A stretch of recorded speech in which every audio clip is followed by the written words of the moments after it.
오늘은 사사기 강의 두 번째 시간으로 약해도 쓰임받을 수 있다, 약해도 쓰임받을 수 있다라는 제목으로 하나님 말씀 증가하도록 하겠습니다. 지난 주일에는 첫 번째 사사인 온니엘을 중심으로 사사기 전반에 흐르는 하나님의 은혜에 대해서 생각해 보았습니다. 오늘은 두 번째 사사인 에훗을 중심으로 말씀을 전하고자 합니다. 오늘 본문 15절을 보시면 에훗이 어떤 사람인지가 소개되어 있습니다. 우리 한번 같이 15절 말씀을 함께 한번 읽어보겠습니다. 시작. 이스라엘 자손이 여호와께 부르짖으매 여호와께서 그들을 위하여 한 구원자를 세우셨으니 그는 곧 베냐민 사람 게라의 아들 왼손잡이 에훗이라. 이스라엘 자손이 그를 통하여 모압 왕 에글론에게 공물을 바칠 때에. 지난 시간에 나눈 사사기에 했던 대로 이스라엘 백성들이 평안을 누리자 여호와 앞에 다시 악을 행합니다. 그러자 이번에는 모압 왕 에글론이 암몬과 아말렉 자손을 모아가지고 이스라엘을 침략합니다. 이스라엘 백성이 모압 왕 에글론로부터 18해 동안 온갖 고충을 당하다가 비로소 여호와께 부르짖습니다. 그러자 하나님께서 에훗이라는 사사를 보내셔서 이스라엘을 구원해 주셨습니다.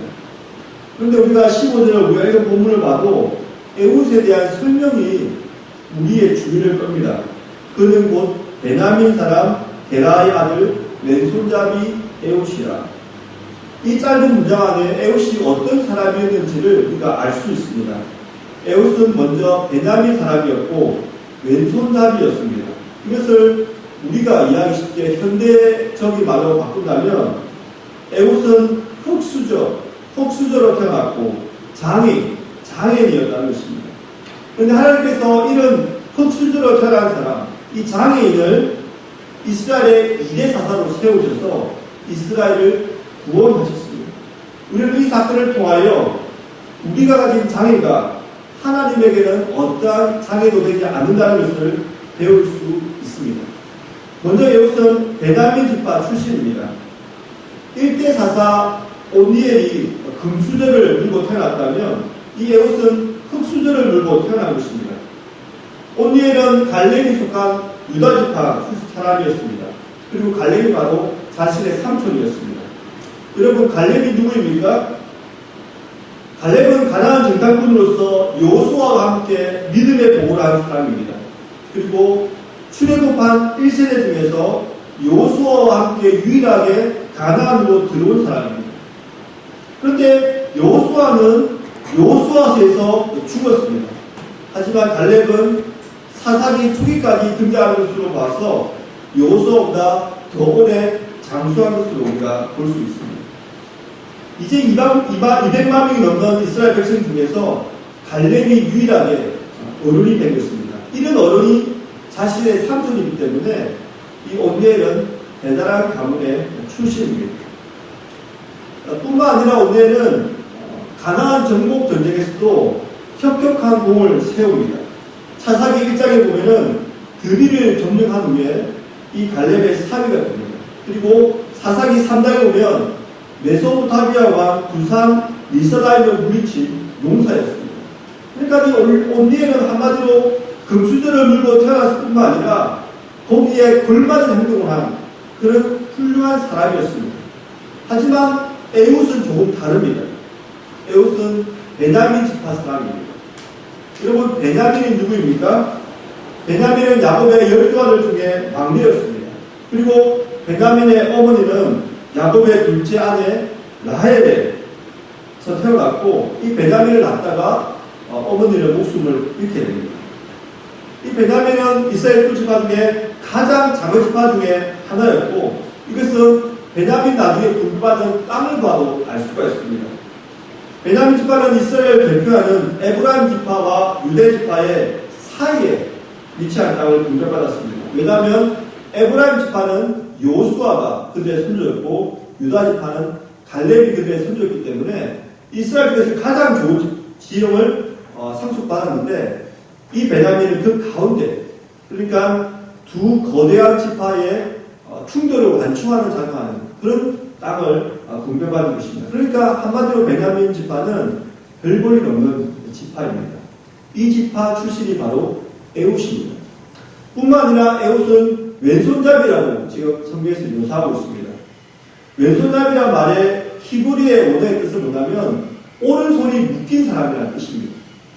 오른손이 묶여 있기 때문에 오른손 사용이 부자연스러운 사람을 말합니다. 여기에는 두 가지로 해석이 가능합니다. 첫 번째는 의도적으로 왼손을 발달시키기 위해서 오른손을 일부러 묶어놓고 사용하지 않는다는 뜻이 있습니다. 제 아내의 경우도 그런 이야기를 하면서 들어본 적이 있습니다. 피아노를 어릴 때부터 치는데 원래 오른손 잡이었기 때문에 왼손의 터치 강도가 약하다는 것을 느끼고 일부러 오른손을 사용하지 않고 왼손을 주로 사용했다는 이야기를 들어본 적이 있습니다. 저도 20대 때 한국에서 대학 검도라고 검도를 좀 몇 년 했는데 대학 검도를 하다 보면은 이렇게 뭐 죽도를 잡거나 목금을 잡으면은 왼손이 주로 사용하는 부위입니다. 그래서 오른손 잡이를 왼손을 발달시키기 위해서 조금 이렇게 검도를 잘하기 위해서 왼손을 주로 사용하는 그런 습관을 가지고 있습니다. 저도 그래서 그때 왼손으로 젓가락짓을 했던 그런 경험이 있습니다. 똑같이 사사기 20장 16절에 보면은 베냐민 자손 중에 700명이 왼손잡이고 물배로 돌을 던지면 조금도 틀림이 없다고 했는데 바로 이 700명이 전투를 위해서 특별히 왼손을 발달시킨 그런 사람들로 우리가 분류할 수가 있습니다. 두 번째 왼손잡이라는 의미는 히브리 원어 그대로 오른손 사용이 부자연스러운 장애인을 의미합니다. 오른손이 조막손으로 태어났거나 어릴 때 사고로 다쳐가지고 손을 잃었거나 제대로 사용할 수 없는 경우가 있을 수 있죠. 그리고 그 당시에는 많은 전쟁이 있었기 때문에 부상을 당해서 손을 잃었거나 제대로 사용할 수 없는 그런 장애인으로 우리가 볼 수가 있습니다. 여러분, 에웃은 어느 쪽에 속했을까요? 원래 오른손잡이인데 왼손을 발달시키기 위해서 왼손을 주로 사용한 사람일까요? 아니면은 오른손에 장애가 생겨서 오른손을 사용할 수 없었던 사람일까요? 어느 쪽으로 해석해도 틀리지는 않습니다. 하지만 오늘 문맥, 오늘 우리가 좀 많은 절을 읽었는데 오늘 문맥을 자세히 보면은 에웃은 후자, 즉 장애인일 확률이 높습니다. 왜냐하면 거기에는 두 가지 이유가 있습니다. 첫째는 에웃이 모압왕 에글론을 독대할 수 있었다는 것입니다. 한번 생각해 보십시다. 만일 에웃이 정상적인 사람이고 양손을 다 자유롭게 사용할 수 있는 무사로 구현된 사람이라면 모압왕 에글론을 독대하는 것이 가능하지 않았을 것입니다. 지금 모압왕 에글론은 정령군의 왕입니다. 그리고 이 에웃은 식민지의 장군입니다. 그런데 아무런 모압 왕의 호위 무사가 없이 이 식민지 장군이 정령군 왕을 독대했다는 것은 이 말이 안 되는 것입니다. 더군다나 그 당시 모압 왕 에글론은 매우 비둔한 자였다고 지금 기록되어 있습니다. 매우 비둔한 자, 뚱뚱한 사람이었기 때문에 상대방이 공격했을 때 쉽게 피할 수 없는 사람이었습니다. 그런데 이런 상황에서 경호원 없이 왕이 적군의 장군을 1대1로 만든다는 것은 쉽게 납득이 안 되는 것입니다. 두 번째 이유는 상대방 적장의 신체 검사를 하지 않고 왕을 독대하겠다는 것입니다. 여기 보시면 에웃이 숨기고 들어간 칼이 있다고 했는데 이 칼은 조그만 단도가 아니었습니다. 16절을 한번 읽어보니까 에웃이 길이가 한 규빗 되는 좌우에 날선 칼을 만들어 그의 오른쪽 허벅지 옷에 차고 이 칼은 좌우에 아주 날선 칼이었고 한 규빗 되는 길이라고 말합니다. 이 한 규빗은 약 45cm 정도 되는 길입니다. 결코 작은 칼이 아니죠. 그런데 이 에웃의 칼은 발각되지 않고 왕과 독대를 했습니다. 어떻게 가능했을까요? 모압왕의 경호원들이 에웃을 보자 장애인으로 별로 위압감을 느끼지 않은 것입니다.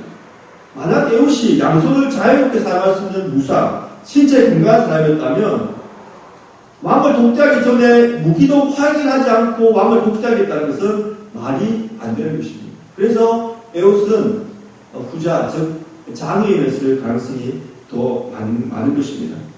에웃은 비록 흑수저 집안에서 태어났고 신체적인 장애를 가진 사람이었지만 이스라엘의 일의 사사가 되어 모압 왕을 물리치고 이스라엘의 평화를 가져온 것입니다.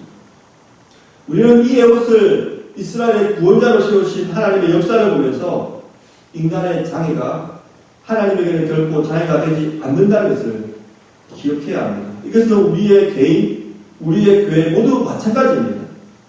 우리의 부족함, 우리의 연약함, 우리의 장애들은 하나님에게는 아무것도 걸림돌이 되지 않는다는 것을 우리 본문이 오늘 우리에게 말씀해주고 있는 것입니다.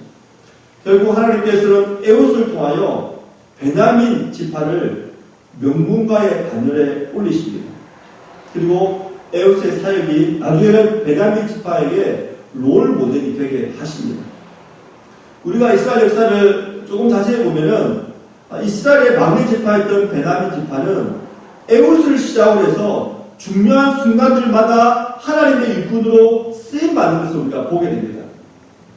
이스라엘의 초대왕 사울이 바로 베냐민 지파였습니다. 그리고 유다, 이스라엘의 마지막 유다가 멸망할 때 수많은 거짓 선지자들이 있었지만 그때 담대히 하나님의 말씀을 증거했던 예레미야 선지자가 바로 베냐민 지파였습니다. 그리고 유다가 완전히 멸망한 후에 페르시아 왕 때 하만의 관계로부터 이스라엘 민족을 보호한 에스더와 모르드게가 베냐민 지파였습니다. 그리고 초대교회 역사를 보면 이방 선교를 이끌고 성경 27권 중에 13권을 집필한 사도 바울이 바로 베냐민 지파였습니다. 이스라엘 역사상 가장 중요한 고국마다 베냐민 지파가 하나님 앞에 쓰임받는 별 볼 일 없는 흑수저 집안이 명문가로 변화된 것입니다. 사랑하는 여러분, 5월은 가정의 달입니다.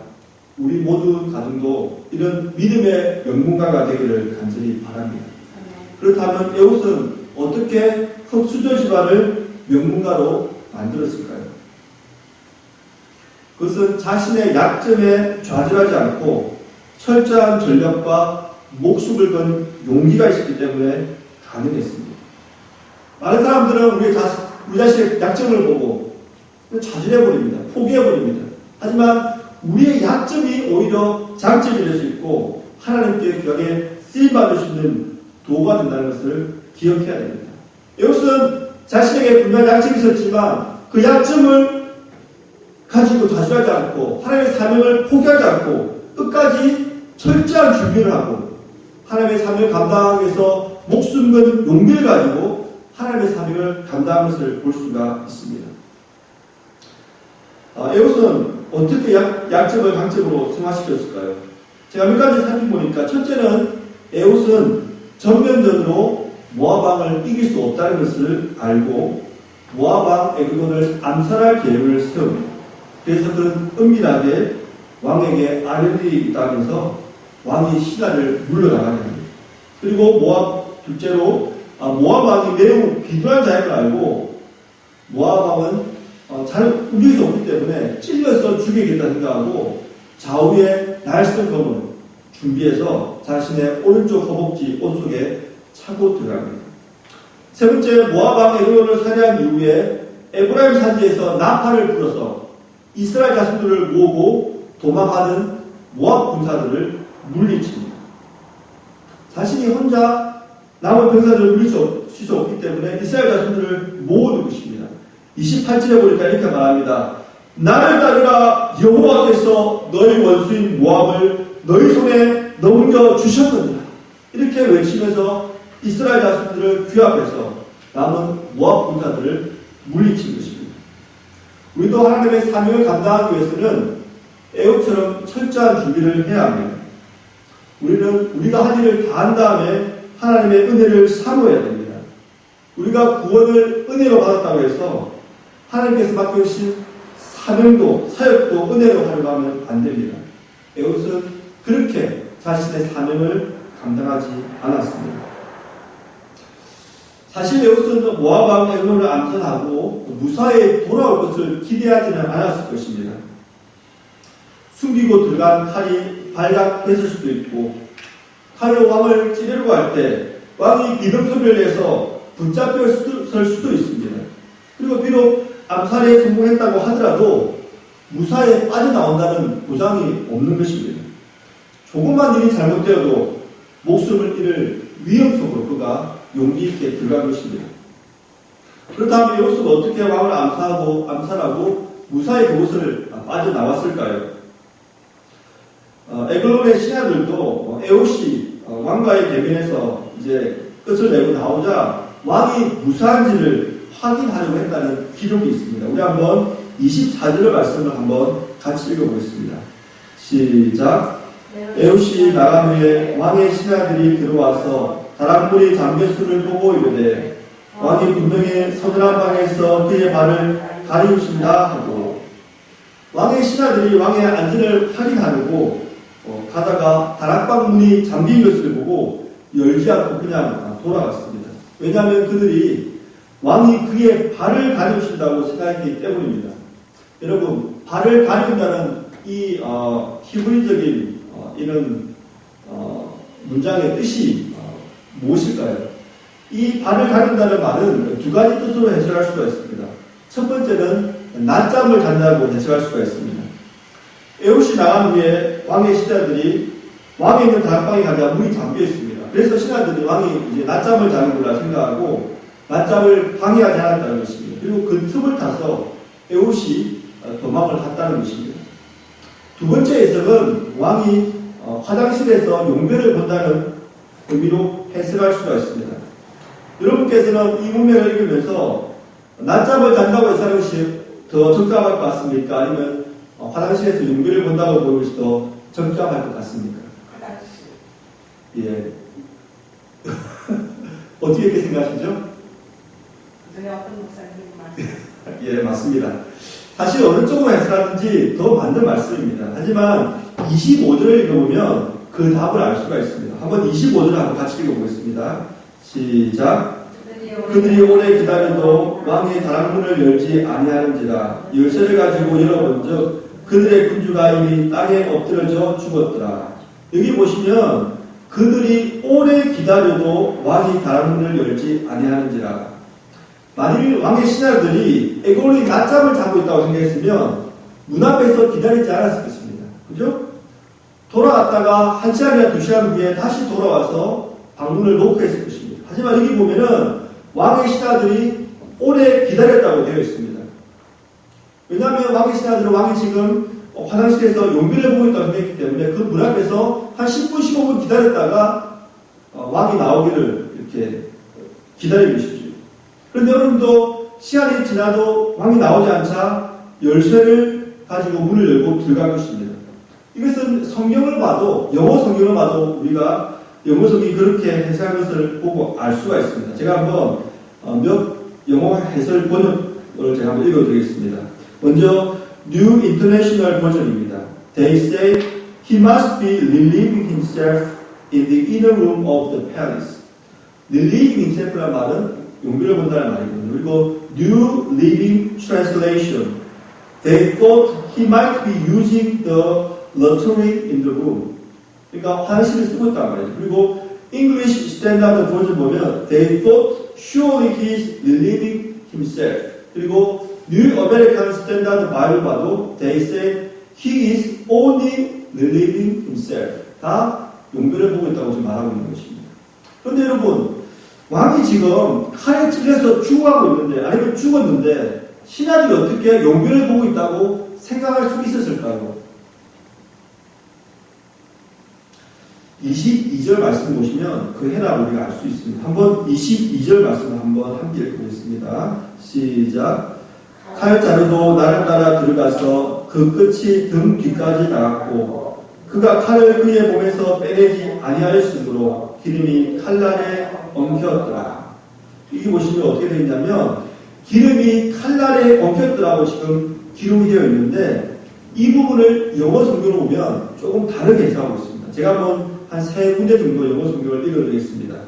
English Standard Version입니다. For he did not pull the sword out of his belly, and the dome came out. New American Standard Bible입니다. For he did not draw the sword out of his belly, and the refuse came out. King James Version입니다. So that he could not draw the dagger out of his belly and the dirt came out. 이 영어 성경에 보시면 한글 성경에는 번역되지 않은 단어가 계속 등장하는 것을 우리가 알 수 있습니다. Dung, refuse, dirt. 이것은 바로 용병을 볼 때 나오는 부산물입니다. 분비물이죠. 지금 무슨 말씀을 지금 드리냐면 에훗이 지금 에글론을 칼로 찔렀을 때 그의 몸에서 기름만 나온 것이 아니라 용변을 볼 때 나온 부산물이 함께 나왔다는 것을 지금 알 수가 있는 것입니다. 여러분, 신하들이 지금 왕의 문 앞에 갔습니다. 그리고 문을 두드리면서 왕에게 평안하신지 물어보는데 갑자기 그 방 안에서 용변을 보고 나온 그 부산물 냄새가 나오기 시작한 것입니다. 그러니까 이 신하들이 왕이 지금 발을 가리우시는구나, 용변을 보고 계시는구나 하고 문 밖에서 기다리고 있습니다. 10분, 15분, 20분 더 기다리도 왕이 나오지 않자 열쇠를 가지고 다락방 문을 열고 들어가서 왕의 죽음을 확인한 것입니다. 여러분, 만약에 지금 이 상황에서 한번 생각해 보십시다. 에훗이 지금 모압왕 에글론을 칼로 찔렀는데 분비물이 나오지 않았다면 왕의 신하들은 분명히 왕의 신변에 대한 의심을 가졌을 것입니다. 그리고 즉각적으로 문 안으로 들어가서 왕의 죽음을 확인하고 빨리 쫓아가서 에훗을 붙잡았겠죠. 하지만 이런 상황에서 왕이 분비물을 내자 왕의 신하들이 왕이 지금 발을 가리겠다 생각하고 에훗은 그 사이에 도망할 시간을 준 것입니다. 여러분, 숨기고 들어간 칼이 발각되지 않은 것, 그리고 왕을 독대할 수 있었던 것, 그리고 왕의 몸에서 분비물이 나온 것, 그리고 신하들이 그 냄새를 맡고 왕의 시체를 곧바로 확인하지 않은 것, 이 모든 것들을 봐도 하나님의 은혜였습니다. 철저히 준비하고 목숨을 걸고 사명을 감당하려 하는 이 용기를 발휘한 이 에훗을 하나님께서 지켜주시고 도와주신 것입니다. 사랑하는 여러분, 우리는 어떻게 하나님께서 우리에게 주신 사명을 감당하고 있습니까? 우리도 에훗처럼 철저히 준비해서 사역을 감당하고 있습니까? 그리고 그 사역을 끝까지 용기를 가지고 추진해 나가고 있습니까? 마지막으로 에훗은 처음에는 왼손잡이로 사람들의 편견과 냉담한 시선을 받았지만 나중에는 베냐민 자손의 롤 모델이 되었습니다. 사실 에훗은 베냐민 자손에게는 돌연변이와 같은 존재였습니다. 왜냐하면 베냐민의 이 문자적인 뜻이 뭐냐면 오른손의 아들이라는 뜻입니다. 벤이란 말은 아들이란 말이고 야민이란 말은 오른손이란 말입니다. 베냐민 지파, 그러니까 그 다른 뜻은 오른손을 가진 아들들 이런 뜻입니다. 그리고 그 당시 구약시대 때는 오른손이 여호와 하나님의 권능의 상징이었습니다. 그런데 이 에훗은 왼손잡이였죠. 그러니까 베냐민 지파에 어울리지 않는, 베냐민이 사사로서 하나님의 사역을 감당하기 전에는 많은 사람들의 편견과 냉담한 시선을 받았을 것이 분명합니다. 하지만 이 에훗이 왼손잡이로서 자신의 약점을 극복하고 하나님의 사역을 잘 감당하자 이 에훗의 후배들이 베냐민 지파들은 에훗의 길을 따라서 왼손잡이 스페셜리스트들을 양성하기 시작합니다. 그래서 사사기 20장에 보면 왼손잡이로 분류된 병사 700명이 등장하게 되는 것입니다. 뿐만 아니라 에훗의 사역은 이스라엘이 영적으로 각성하도록 만들었습니다. 우리 한번 30절 말씀을 마지막으로 한번 읽어보겠습니다. 30절입니다. 시작. 그날에 모압이 이스라엘 수하에 굴복하며 그 땅이 80년 동안 평온하였더라. 이스라엘 백성들은 흑수저 출신이자 장애인이었던 에훗이 모압을 물리치자 영적으로 각성하게 되었습니다. 이것은 80년 동안 이스라엘 땅이 평온했다는 말씀을 통하여 알 수가 있습니다. 지난 시간에 말씀드렸던 대로 사사기에는 하나의 패턴이 있습니다. 이스라엘이 여호와의 목전에서 악을 행하면 여호와께서 적군을 보내셔서 이스라엘을 심판하십니다. 그런데 지금 80년 동안 그 땅이 평온했다는 말은 최소한 이 80년 동안에는 이스라엘 백성들이 여호와의 복전에서 악을 행하지 않고 여호와 하나님을 섬기는 삶을 살았다는 것으로 해석할 수가 있습니다. 이 80년이라는 이 기록은 전무후무한 최장기간입니다. 오늘 지난 시간에 우리 살펴봤던 첫 번째 사사, 정말 위대한 사사 온니엘 이후에는 40년 동안 그 땅이 평온했다고 되어 있습니다. 즉 온니엘의 사역 이후에는 40년 동안만 이스라엘 백성들이 여호와를 잘 섬겼다는 말입니다. 그리고 에봇은 80년 동안 여호와를 잘 섬겼고, 그리고 그 후에 나타난 사사들은 그 기간보다 훨씬 더 짧습니다. 이것은 에봇의 사역이 이스라엘 백성들에게 큰 감동을 줬다는 말입니다. 그리고 영적 각성을 일으켰다는 말입니다. 왜 에봇의 사역이 이스라엘 백성들에게 온니엘보다 더 큰 감동과 영적 각성을 일으켰을까요? 그것은 부족하고 연약한 사람을 통하여 역사하시는 하나님을 그들이 친히 봤기 때문에 하나님을 더 잘 섬긴 것입니다. 온니엘도 훌륭합니다. 그도 나라를 평안케 했습니다. 하지만 백성들에게 참 감동을 주고 하나님께로 더 많이 돌아오게 한 사람은 바로 에봇이라는 것입니다. 장애를 가진 이 에봇이 더 큰 일을 한 것입니다. 우리도 마찬가지입니다. 좋은 집안에서 부자로 살면서 하나님을 섬기고 예배하는 것 참으로 귀하고 소중합니다. 하지만 가난한 집안에서 불신자 가정에서 홀로 예수를 믿고 하나님을 섬기고 살아가는 분 더 감동이 있고 더 귀하고 더 영향력이 있을 수 있다는 것입니다. 사랑하는 여러분, 여러분은 온니엘에 가깝습니까? 아니면 에봇에 가깝습니까? 우리에게 주어진 환경에 최선을 다하십시다. 모두가 다 귀합니다. 하지만 에봇처럼 가난하고 약해도 쓰임받을 수 있고 더 큰 영향력을 끼칠 수 있다는 것을 잊지 맙시다.